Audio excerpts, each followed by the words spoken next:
Então, pessoal, nesse vídeo agora nós vamos dar o start, de fato, à resolução da lista, tá? Da segunda lista, da segunda unidade, cujo assunto é trabalho, energia, momento linear, impulso e suas conservações, tá? Então, vamos começar com a questão 1, tá? Questão 1, deixa eu colocar aqui. Bem, o que é que essa questão 1 fala? Vamos ler a questão. Um caixote com massa de 230 kg está pendurado na extremidade de uma corda de 12 metros de comprimento. Então, qual é a situação, né? A gente tem um teto, tá? Um teto aqui, e a gente tem uma corda com 12 metros de comprimento e um caixote pendurado na extremidade da corda. A massa desse caixote é de 230 kg, tá? Então, a gente tem um caixote com massa de 230 kg pendurado na extremidade de uma corda de 12 metros de comprimento. Então, essa corda tem 12 metros de comprimento, certo? Ok. Ele é empurrado com uma força horizontal variável. Então, a questão já diz que a força horizontal é variável. Então, veja, a força poderia estar sendo impulsionando o caixote tanto para a direita aqui quanto para a esquerda, tá? Então mas tanto faz, ok? Problema tanto faz se for para a esquerda ou para a direita. Vou colocar como se a força estivesse sendo aplicada nesse sentido aqui, ó, tá? Para a esquerda aqui. Ok, então tem uma força F que varia no tempo. Varia no tempo, mas também varia na posição, tá? Então, enquanto o bloco está se movendo, a força ela vai variar, tá? Então, veja. Então, quando o bloco tiver, por exemplo, uma certa altura aqui, quando ele estiver se movido um pouco, né? Quando ele estiver se movido um pouco, a força F vai ter um outro valor. Só que ela continua apontando no mesmo sentido, tá? Ela continua sendo uma força horizontal apontando aqui no mesmo sentido, só que ela vai mudar. Por exemplo, se eu chamar aqui de F1, aqui eu vou ter F2, tá? É a mesma força, de certo modo, tá? Vamos supor que seja aplicada pela mesma fonte, mas ela vai mudando a sua intensidade, só que a direção e o sentido permanecem, ok? Ela sendo horizontal. Por que ela vai mudar? Ela vai mudar, de certo modo, para atender a um requisito do problema, que a gente vai ver agora, tá? Ela vai mudar porque o problema em si vai pedir a mudança dela. Para que ela vai mudar? Ela vai mudar porque diz o seguinte, o problema. Considere que o caixote é deslocado com velocidade constante. Então, se a força fosse constante, com certeza, porque, veja, quais são as forças que agem sobre o corpo? O peso vai estar lá, a tração da corda vai estar lá, e a outra força que age sobre o corpo é essa força F. Se essa força fosse constante ao longo do tempo, ao longo do deslocamento, seria impossível, se a força fosse constante, seria impossível a velocidade do objeto ser constante. Seria fisicamente impossível, porque a resultante aqui, porque veja, se a força fosse horizontal com a mesma intensidade, ela sempre se mantém com a mesma intensidade e com o mesmo sentido de direção. O peso também, o peso é sempre para baixo e sempre tem o mesmo valor, tá? Porque a massa é a mesma. Mas a tração vai mudar, ó. À medida que o bloco vai aumentando, a tração vai mudar, porque o ângulo da corda vai mudar. Então, se isso acontece, então com certeza a resultante, que é a soma das três forças, a soma vetorial, né, da força F, com a força de tração da corda e com a força peso, com certeza ela não seria zero. Não seria. Não seria, porque a tração toda hora está mudando. Ó. Então, isso aqui nunca seria zero. Poderia ser zero em algum momento, mas mudou um momento, mudou um instante, já a tração mudou, porque o ângulo mudou, né? Então esse aqui já não seria zero. Então impossível a velocidade ser zero, impossível. Então para a velocidade ser mantida zero, quem tem que mudar? O peso não muda. A tração vai mudar naturalmente. Então eu tenho que forçar a outra força aqui, que é a força F, a mudar. Para quê? Ela vai mudar a intensidade dela, ela vai ficar aumentando ou diminuindo para compensar essa mudança da tração aqui, ó. A tração, à medida que o ângulo vai mudando, a tração vai mudando. A tração vai mudando. E para que eu consiga fazer com que a resultante seja zero, para ter velocidade constante, a força F tem que fazer esse equilíbrio. Então ela tem que mudar para equilibrar essa mudança da tração, tá? Então, fisicamente é isso. Então, fisicamente você tem uma justificativa para que a força F mude, então ela tem que mudar. Então por isso que ela é variável, ok? Pronto, então justificamos fisicamente que a força F tem que mudar, tá? E aí ele fala o seguinte, que ele desloca a força F, ela se desloca 4 metros, tá? Então, na horizontal, vamos supor que aqui seja a posição inicial dela, da força F, e aqui seja a posição final. Então, veja, esse deslocamento aqui horizontal é de 4 metros, tá? E a corda tem 12 metros, ó. Ela continua tendo 12 metros, tá? Ela continua tendo 12 metros. E esse deslocamento horizontal aqui, ó, da posição inicial do bloco, do caixote até a posição final dele, na horizontal, é de 4 metros, ok? Então, a gente tem o seguinte triângulo, ó. A gente pode ver o seguinte triângulo, ó. A gente tem aqui essa hipotenusa de 12, tem esse cateto aqui, ó, de 4 metros, tá? E aí e o outro cateto aqui, a gente não sabe, ok? Por enquanto não sabe. Vou chamar aqui de C, tá? A princípio não sabe, a gente também não sabe esse ângulo, ok? Não sabemos esse ângulo. Mas a gente vai daqui a pouco ver como... A gente vai precisar calcular, mas por enquanto a gente tem essas informações. Então são essas informações. A força F vai mudando, a gente a princípio não sabe, tá? Não sabe. Mas a gente vai usar esse equilíbrio das forças aí, tá? Por conta da velocidade ser constante, para achar a intensidade da força F. Com isso, achar o trabalho que ela realiza, tá? Então veja, a letra A. Qual é o módulo de F quando o caixote se encontra na posição final? Então ela pede na posição final qual é o módulo de F. Vamos lá, letra A. Então, letra A. Veja, aqui na posição final, a gente tem o quê? Na posição final, o bloco, vamos supor que o bloco esteja aqui, tá? Ele tem a força peso, apontando aqui para baixo. Ele tem a tração apontando para cá, a tração. Aqui a gente tem a força F, sempre na horizontal, tá? Vou chamar aqui de força F. Pronto, e essas são as únicas forças que atuam sobre o corpo. Esse é o chamado diagrama de corpo livre, porque a gente pegou o corpo, cujo interesse nosso é estudar esse corpo, e a gente está estudando todas as forças que atuam sobre ele, diagrama de corpo livre, tá? Ou diagrama de forças que atuam sobre o corpo. Como a velocidade ao longo de todo o trajeto ela é constante, o que significa, se a velocidade é constante, implica o quê? Que não existe aceleração. Então, se não existe aceleração, pela segunda lei de Newton, ou pela primeira, tanto faz, tá? Aí, em conclusão, a gente pode extrair de qualquer uma das duas. Então, se não existe aceleração, a aceleração é nula, então a força é nula, a força resultante é nula. Significa que essas três forças estão em equilíbrio, tá? Essas três forças, elas no final das contas se anulam. Então, com isso a gente consegue o quê? Se a gente pegar a tração aqui, ó, e decompor a tração, vamos lá. Então, vou desenhar novamente o objeto, tá? Vou desenhar novamente o peso apontando para baixo, a força F apontando nessa direção aqui esquerda, a força F. Aí você tem a tração em X, que tem que ser igual à força F, ok? Espero que vocês concordem.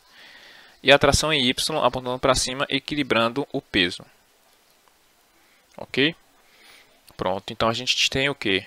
Do fato de a força resultante ser zero, que tanto em X quanto em Y, a força resultante é nula. Então, em X, o que é que nós temos em X? Que é a força F. Agora, ó, perceba que eu tirei a seta. Se eu tirar a seta, é porque eu estou considerando um módulo, tá? Só o módulo da força F. Então, F é igual a Tx. E na direção Y, o peso é igual a Ty. Pronto. Então, vamos, a partir dessas informações, calcular a força F. Porque, veja, a gente não tem a tração, só que a gente tem quem? O peso, porque a gente tem a massa. Se a gente tem o peso, a gente calcula Ty. Se a gente tem Ty, a gente calcula quem? Tx, tá? A gente calcula Tx, ok? Então, vamos lá. Vamos resolver esse problema. Então, recapitulando, colocando aqui em termos melhores, né? Então, vamos lá. A gente tem que a força F é quem? É Tx. Só que Tx é o quê? Em relação à tração. Vou colocar aqui a tração tracejada, tá?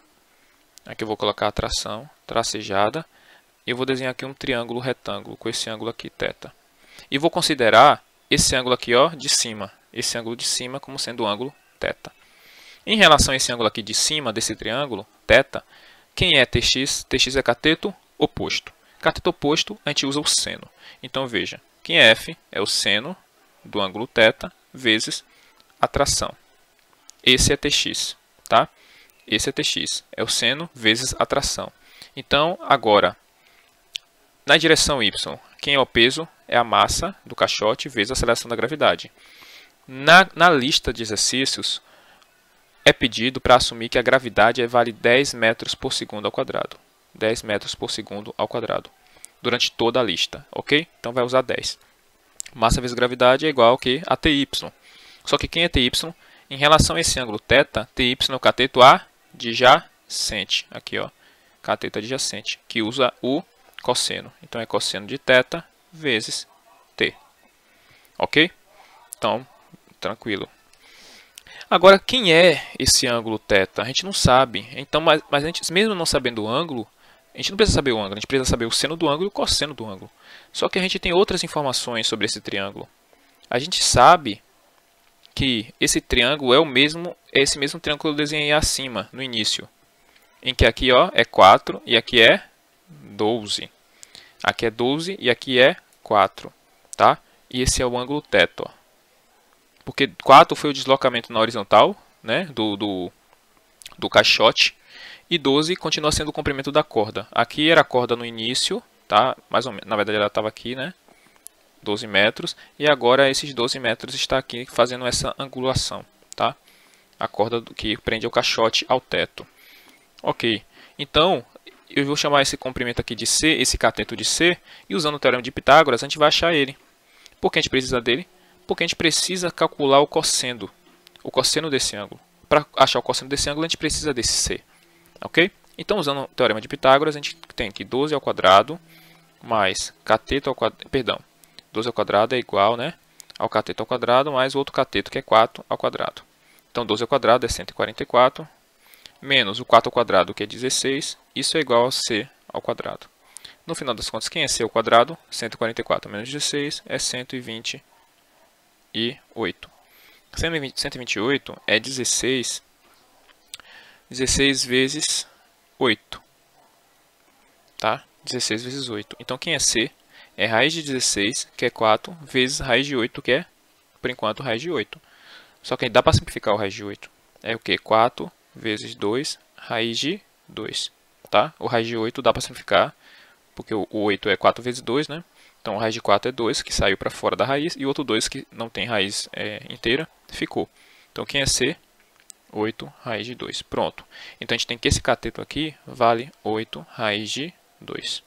Pronto. Então, a gente tem um cosseno de θ, porque a gente tem o cateto adjacente e a gente tem a hipotenusa, que é 12. A gente tem o seno, porque a gente tem o cateto oposto, que é 4, e a hipotenusa, que continua sendo 12. Pronto. Então, com isso, a gente calcula t, aqui nessa segunda equação. Calcula em posse de t, a gente substitui t aqui em cima, na primeira equação, e acha f, que é o que a gente quer. Ok? Então vamos lá. Quem é T? Vamos lá. Primeiro que a massa é 230 kg. 230 vezes a gravidade, que é 10. Né? Então, da segunda equação, o que é que nós obtemos? Que 230 vezes 10 é igual ao cosseno de θ. Quem é o cosseno de θ? Cateto adjacente, que é 8 raiz de 2, dividido pela hipotenusa, que é 12. Tudo isso vezes a tração. Ok? Pronto. Com isso, a gente calcula a tração. Então, vai ser o quê? 230 vezes 10, 2.300. 2.300. Tá? Então, 2.300 vezes 12 dividido por 8. Tudo isso... 8 raiz de 2. Isso é igual a tração. Tá? Isso é igual a tração. Pronto. Então, a gente pode simplificar? Pode. Mas eu vou deixar quieto aqui e simplificar só no final. Tá? Então, deixa esses valores, 2.300, 12, 8 raiz de 2, porque a gente vai substituir e, eventualmente, alguma coisa vai cortar aqui com esse seno. Então, agora, da primeira equação, o que é que nós obtemos? Da primeira equação, que a força F é igual ao seno do ângulo. Quem é o seno desse ângulo aqui, desse triângulo? É o cateto oposto, que é 4, sobre a hipotenusa, que é 12. E isso tudo multiplicando a tração. Só que a gente acabou de descobrir a tração aqui atrás. Né? Então vai ser o quê? 2.300 vezes 12 tudo isso dividido por 8 raiz de 2. Ok. Então, veja que a gente já vai simplificar algumas coisas. Ó. Esse 12 corta com esse 12. Tá? Então, vai ficar força igual a esse 4 vezes esse 2.300. Só que esse 4 vezes 2.300 a gente pode simplificar pelo esse 8. Ó. Então, vai ficar o quê? 2.300 dividido por 2 raiz de 2. Dá para simplificar mais ainda. Então, perceba agora, se eu multiplicar raiz de 2 em cima e raiz de 2 embaixo, vai ficar 2.300, tá? Raiz de 2 em cima e 2.300, e aqui embaixo vai ficar esse raiz de 2, né? Multiplicado pelo outro raiz de 2 que eu vou multiplicar. Então, vai ficar 2 raiz de 2 vezes raiz de 2, né? Multipliquei raiz de 2 em cima e embaixo. Então, vai ficar 2.300 raiz de 2 dividido por 2 vezes, aqui vai dar 2 sobre 4. Que dá para simplificar, que fica quanto no final das contas, que a força F é igual. 2.300 dividido por 4, a gente pode simplificar assim. Que vai ficar quanto? Vai ficar 1.150, ainda dividido por 2. 1.650 dividido por 2 vai ser 575 raiz de 2 newtons, que dá aproximadamente, se a gente for fazer essa conta, 575 vezes raiz de 2 é aproximadamente 813,17 newtons, tá? 17 newtons. Pronto, essa é a resposta da letra A. A força F tem intensidade 813,17 newtons. Se você for olhar o gabarito do problema, que está no final da lista, quem tiver a lista, vai perceber que está lá 813,4. Por que isso aconteceu?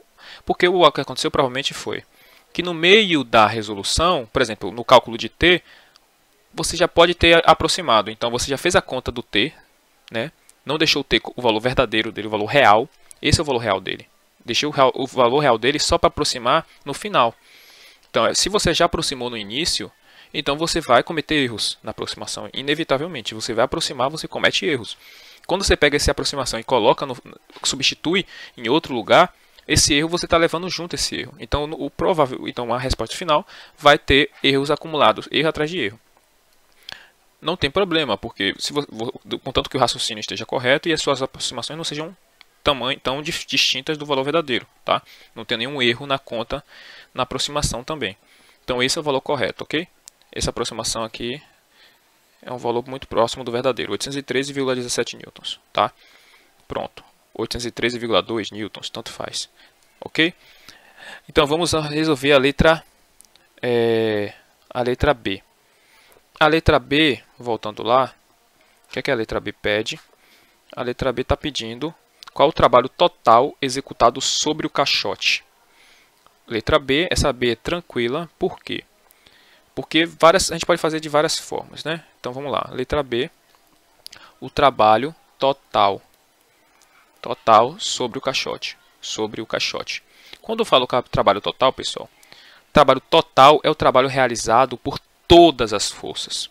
É o trabalho realizado por todas as forças que atuam sobre o corpo, ou a soma dos trabalhos de todas as forças, que no final das contas é o trabalho da força resultante. É o trabalho da força resultante.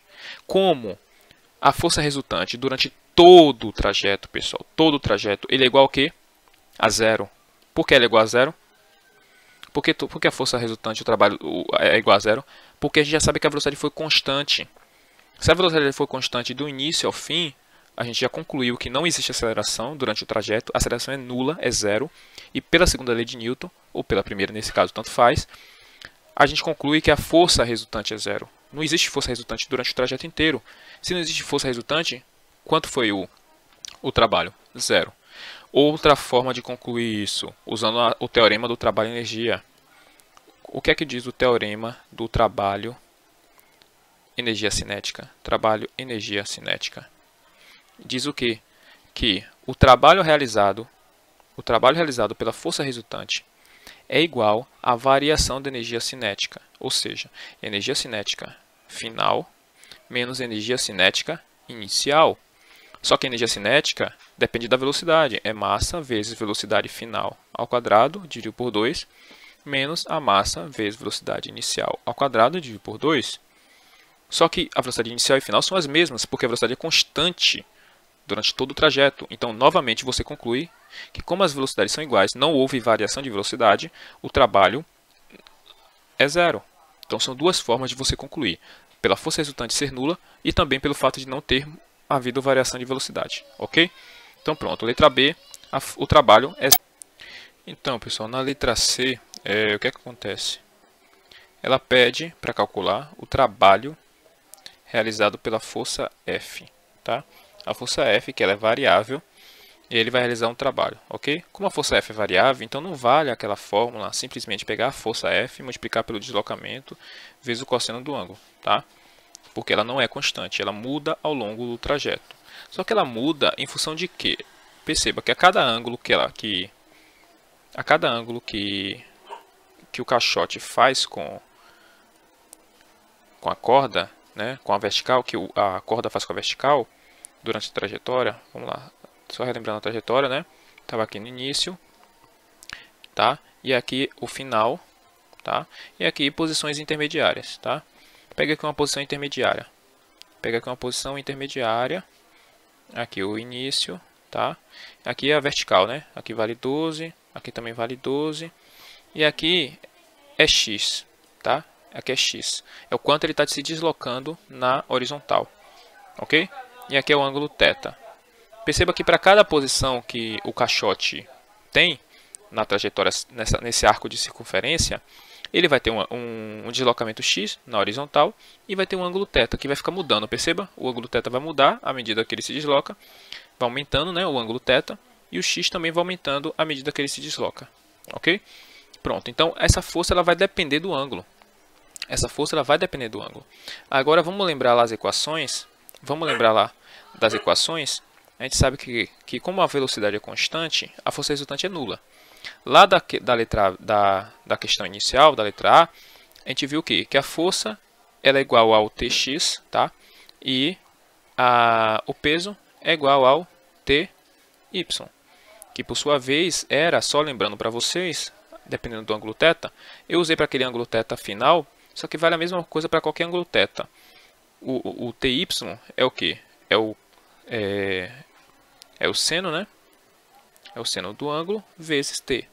Já tx era o que? Não, para esse ângulo θ é o contrário.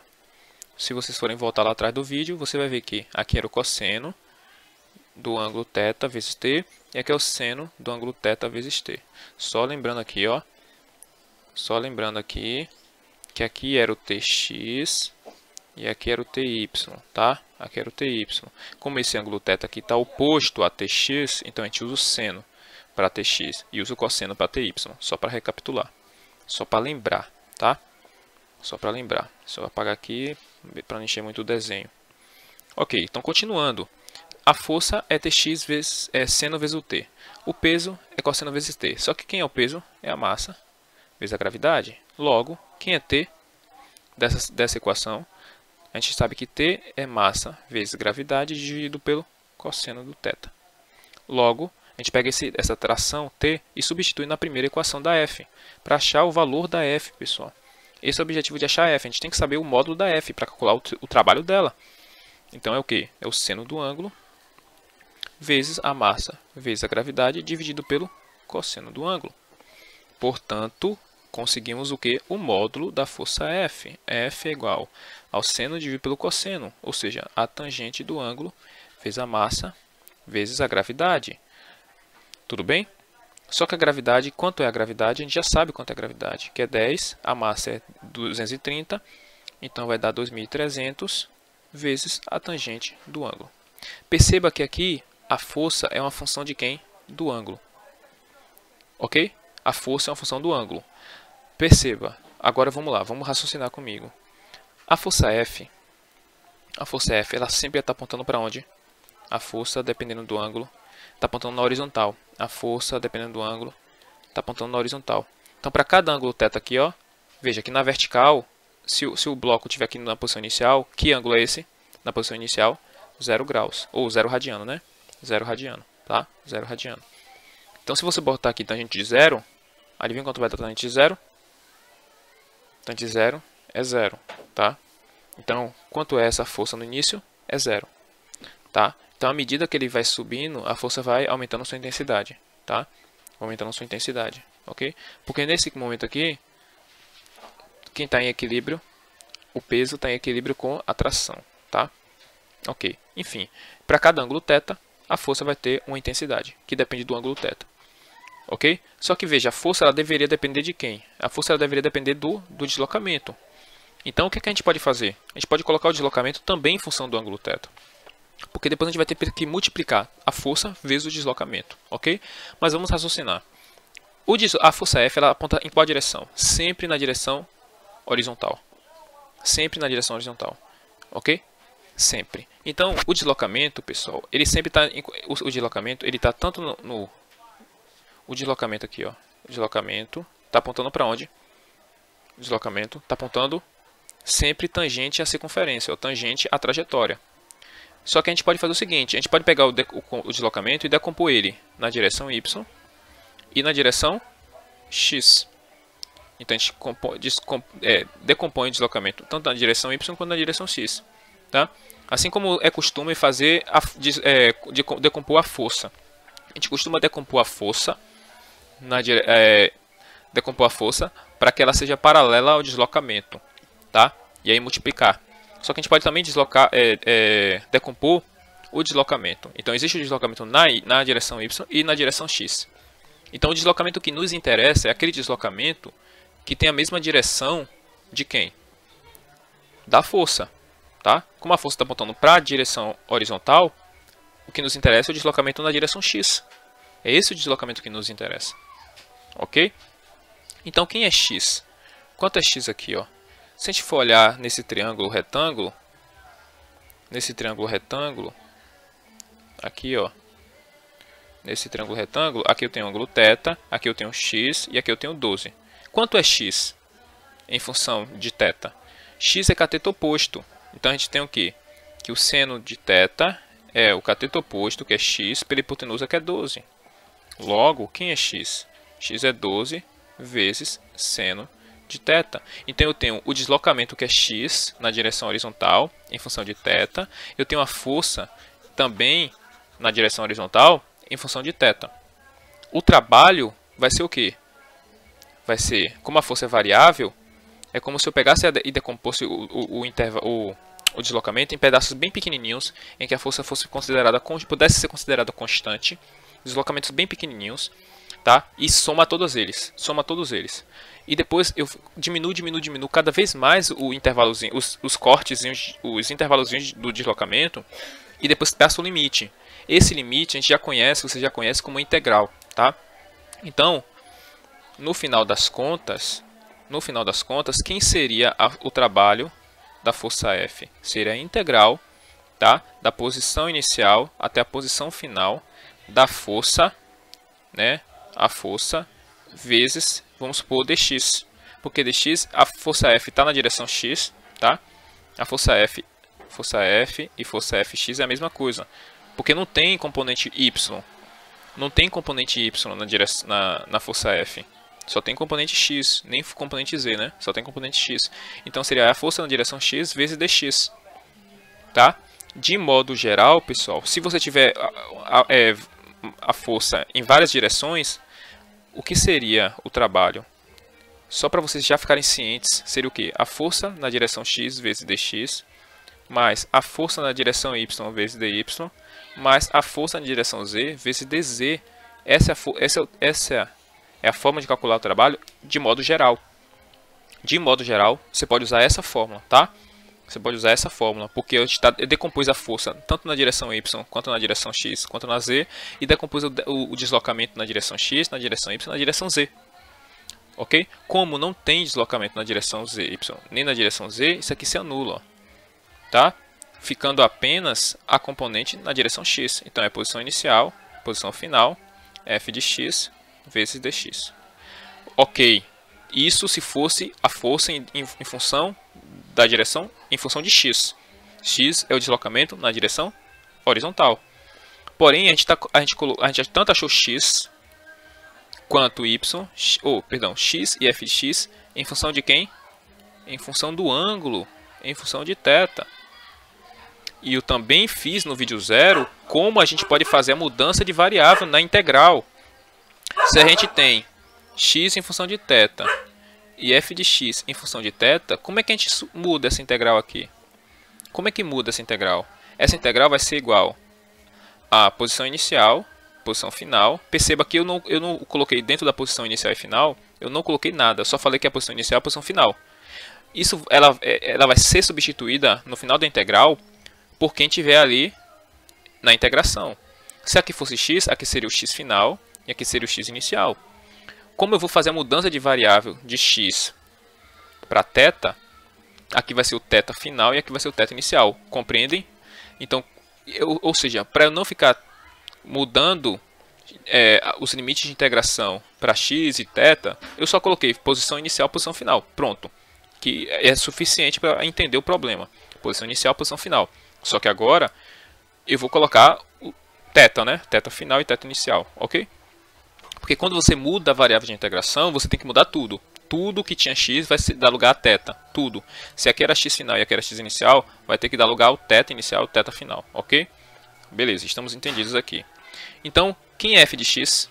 Lembra que a gente tinha que colocar o quê? A gente vai colocar o f de quem? A gente vai colocar f de θ vezes, tá? Vezes. Quanto a gente vai colocar aqui no lugar do dx? Ó. A gente vai ter que colocar no lugar do dx, é o que? X' de θ dθ. Porque x está agora como função de quem? De θ. Como a gente faz isso? Simples. Quem é f de θ? Posição inicial, posição final, né? Quem é f de θ? A gente já aprendeu que lá era 2300 vezes tangente de θ. Só que quem é x de θ? A gente também calculou x de θ. X de θ é o que? Ou seja, o deslocamento na direção horizontal em relação a θ era igual a 12, né, seno de θ. Logo, quem é a derivada? Quem é x' de θ dθ é igual a 12, perdão.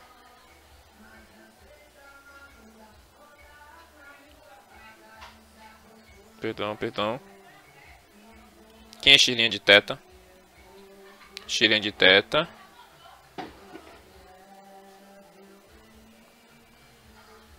é igual a 12 cosseno de θ.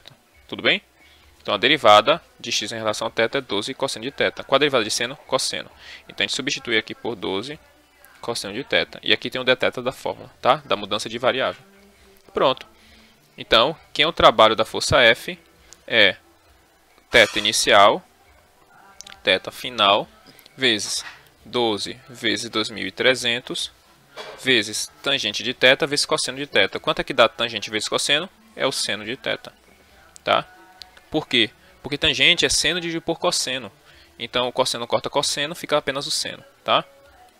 Como 12 e 2300 são constantes, eu coloco para fora da integral. Vai ficar 12 vezes 2300 vezes a integral do ângulo inicial até o ângulo final, vezes integral, né, do seno. Já fizemos também no vídeo 0, no primeiro vídeo lá, no vídeo 0, quanto era a integral do seno? Menos cosseno. Então vai ficar 12 vezes 2300 menos cosseno. Avaliada onde? No ângulo inicial e no ângulo final, tá? Pronto. Agora a pergunta, quanto é? Então vai ficar o quê, ó? Vai ficar menos 12 vezes 2300 vezes o cosseno do ângulo final menos o cosseno do ângulo inicial, tá? Porque esse menos eu coloquei lá para fora, tá? O menos do cosseno. E aqui é o cosseno avaliado no limite superior, que é o ângulo final, menos o cosseno avaliado no limite inferior, que é o ângulo inicial. Quanto é cada um desses cossenos? Só lembrando, no final da trajetória, a gente tem o quê? A gente tinha aqui o ângulo θ aqui, θ final, o deslocamento era 4, lembra disso, tá? O deslocamento final era 4, e aqui o comprimento da corda vale 12.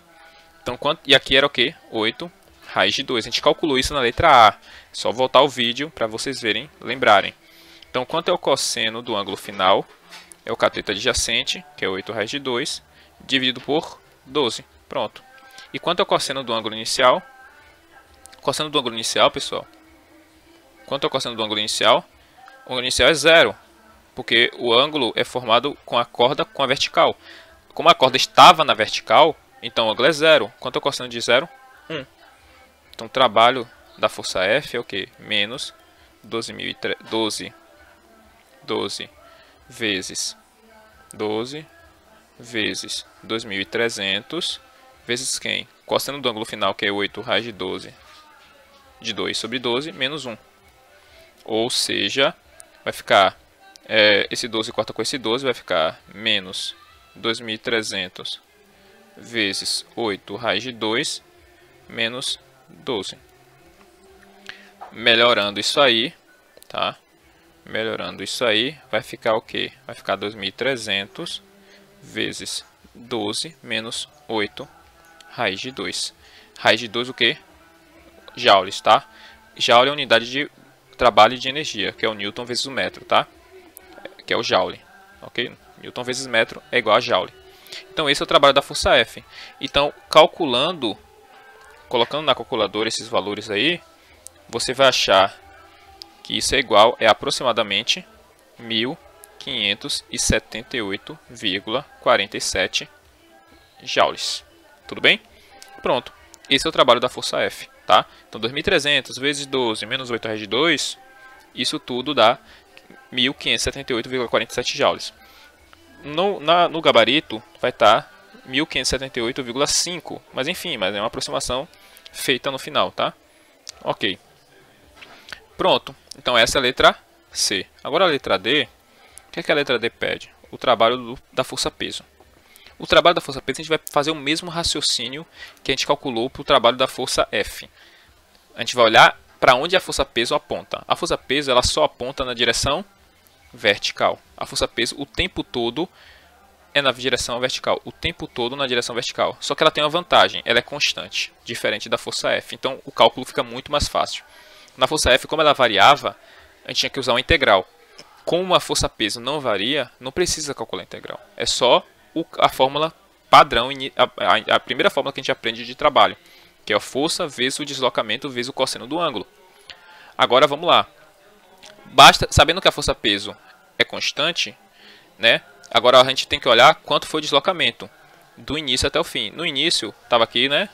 No início, só que no fim, ela estava a uma altura tanto.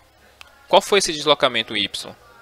Qual foi esse deslocamento em Y? Tá? Quanto foi esse delta Y aqui? Tudo bem? Quanto foi? Perceba, ela estava aqui distendida a 12 metros do teto. No final, ela estava a 8 raiz de 2 do teto. Ok? Então, quanto foi esse deslocamento? 12 menos 8 raiz de 2. 12, que era o comprimento total da corda distendida.